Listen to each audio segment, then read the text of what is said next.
Friends, சமீப காலமாக என் மனதை பாதித்த ஒரு விஷயம். டெய்லி எனக்கு அது ஒரு கஷ்டம் கொடுக்குது, ஒரு டிஸ்ட்ரெஸ் கொடுக்குது. ஆவரேஜ்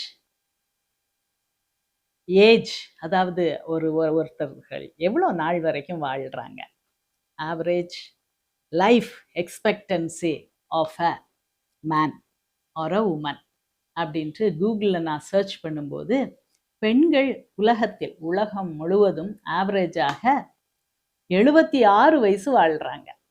ஓகே, குட்டா? குட்டு தான். அது இப்போந்தான். கொஞ்ச நாளைக்கு முன்னாலெல்லாம் நிறைய பிள்ளைகள் பெற்றுக்கொள்வார்கள். பெண்கள் 10 பிள்ளைகள், 12 பிள்ளைகள், 15 பிள்ளைகள், ஒரே பெண். எங்க அம்மாக்கே நாங்க 7 பேர். ஓகே, ஒரு அபார்ஷனையும் சேர்த்தோம்னா 8 பிரெக்னன்சி. அப்போ ஃபேமிலி பிளானிங் மெத்தட்ஸ் கிடையாது. ஸோ குழந்தை பெற்றுக்கொண்டே இருந்தார்கள். அதுக்கப்புறம் தான் பாப்புலேஷனை கண்ட்ரோல் பண்ணுன்ட்டு family planning, intra uterine device, அப்படி இப்படின்ட்டு நிறையா வந்துச்சு. Pills, hormone pills. அதுக்கப்புறம் பர்த்தை அப்படியே கண்ட்ரோல் பண்ணிட்டோம். சைனாலெல்லாம் பயங்கரமாக கண்ட்ரோல் பண்ணாங்க.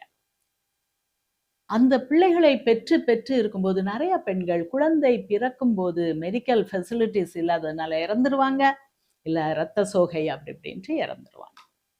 ஆனால் இப்போ எவ்வளோ நாள் வாழ்கிறோம்? பெண்கள் 76 வயது வரை வாழ்கிறோம். ஓகே, ஆனால் ஆண்கள் எவ்வளோ நாள் வாழ்கிறாங்க? 71 வயசு தான் வாழ்கிறாங்க. அட கடவுளே, பிள்ளையும் வைக்க மாட்டாங்க. இவங்களுக்கு எதுக்கு இப்படி? ஆண்கள்னு சமுதாயத்தில் அவங்கள தான் பயங்கர ஸ்ட்ராங் செக்ஸ் அப்படின்னு சொல்லிட்டு, நாங்கெல்லாம் வீக்கர் செக்ஸ். மசில் பவரும் ஹைட்டும் வெயிட்டும் பெண்களோட அதிகமான ஆண்கள் எவ்வளோ நாள் வாழ்கிறாங்களாம்? 5 வருஷம் கம்மியாக வாழ்கிறாங்களாம். ஒரே வீட்டில் ஹஸ்பண்ட் அண்ட் ஒய்ஃப் இருக்காங்க. பெண்கள் கூட வாழ்கிறார்கள், ஆண்கள் குறைய வாழ்கிறார்கள். மனசை ரொம்ப எனக்கு பாதிக்கிற ஒரு விஷயம் இது. இதை பற்றி நான் உங்கள்கிட்ட பேசணும்.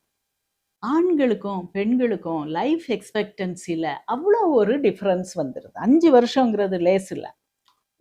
வாழ்நாளில் ஒரு நாளையை கூட்ட முடியுமான்ட்டு டாக்டர்ஸ் போராடுகிற இந்த டைமில் 5 வருஷம் ஆண்களுக்கு குறைவாகுது அப்படிங்கிறது ஒரு கஷ்டமான விஷயம்தான். சரி, நான் எனக்கு தெரிஞ்ச சிம்பிளான காரணங்களை சொல்கிறேன். ஆண்கள் ரிஸ்க் டேக்கிங் அண்ட் ஆண்களுடைய பலமே அவங்களுடைய மசில் பவர். பெண்களுக்கு ஒரு சின்ன ஸ்லிம்மான ஒரு பலவீனமான ஒரு உடல், ஆனால் ஆண்களுக்கு ஒரு பலம் மிகுந்த உடல். Okay, so risk taking ability நிறைய இருக்கு. வார் அப்படின்னா எல்லா பெண்களும் வீட்டில் வாங்கன்னு சொல்லுவாங்களா? எல்லா ஆண்களையும் தான் பிடிச்சிட்டு போயிடுவாங்க.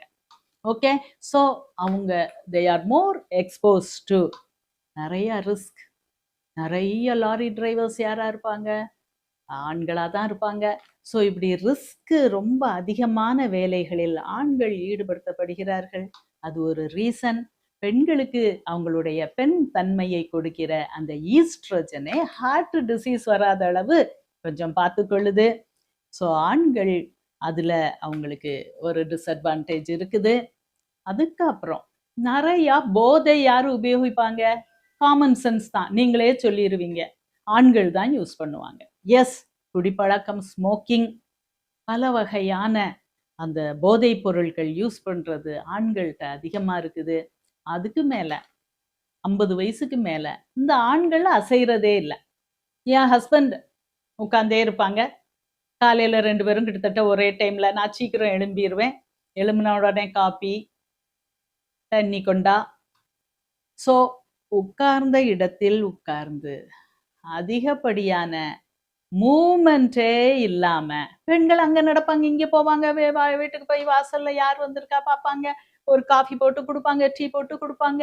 சின்னதா மூமெண்ட் பெண்களுக்கு நிறைய இருக்கு. அதுவும் கொஞ்சம் வயதான பெண்கள், 50 வயசுக்கு மேலன்னு சொல்லிக்கலாம். ஆண்கள் அப்படியே அமைதியா ஒரு இடத்துல உட்கார்ந்தே பழகுகிறார்கள். பெண்கள் அங்கங்கன்ட்டு ஏதாவது செஞ்சுக்கிட்டு நடந்துக்கிட்டு இருக்கிறாங்க. அண்ட் சோஷியல் கான்டெக்ஸ்ட் யாருக்கு இருக்கு? சொசைட்டியோட கனெக்டடாக இருக்கணும்ன்ட்டு அதுவும் பெண்கள் தான். ஆண்கள் rest, relax, take it easy அப்படிங்கிறது ஒரு வகைக்கு நல்லதுனாலும் அந்த பெண்கள் அதிக நாள் வாழ்கிற அந்த பெண்களை ஸ்டடி பண்ணி பார்க்கும்போது இவங்க ஒரு விட்டேத்தியாக ஒரு டிட்டாச்மெண்ட்டோட இந்த ஆண்கள் இருக்கிறது அவர்கள் வாழ்நாளை குறைக்குது அப்படின்னு சொல்றாங்க.